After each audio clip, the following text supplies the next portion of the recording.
মুসা আলাইহিস সালাম ফেরাউনের সামনে যেয়ে দাঁড়ালেন। ফেরাউনের জাদুকররা বিশাল বড় বড় বাঘ বানালো, সিংহ বানালো, সাপ বানালো। মুসা আলাইহিস সালাম দেখে ভড়কে গেলেন, ভয় পেয়ে গেলেন। আল্লাহ বললেন, মুসা ভয় নাই, তোমার লাঠিটা খালি ফেলো। কি ফেলো? মুসা আলাইহিস সালামকে একটা লাঠি দিছে কে? লাঠি ফেলার সাথে সাথে মুহূর্তের মধ্যে হাইয়াতান তাসা, বিশাল এক অজগর সাপ।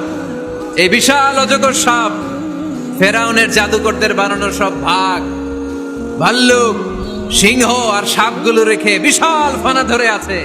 আর সাপ বলতে শুরু করেছে, আর কি আছে নিয়ে আয়। সুবহানাল্লাহ কইতে পারলেন না? এই দৃশ্য দেখার সাথে সাথে ফেরাউনের রাজপ্রাসাদের সামনে যতগুলো জাদুকর ছিল, কোরআন বলে ফাউলকিয়াস সাহারাতু সাজিদিন। এই দৃশ্য দেখা মাত্রই ফেরাউনের নিয়ে আসা বড় বড় জাদুকরগুলো মুসা আলাইহিস সালামের সামনে দাঁড়িয়ে আল্লাহর জন্য সেজদায় লুটিয়ে পড়েছে।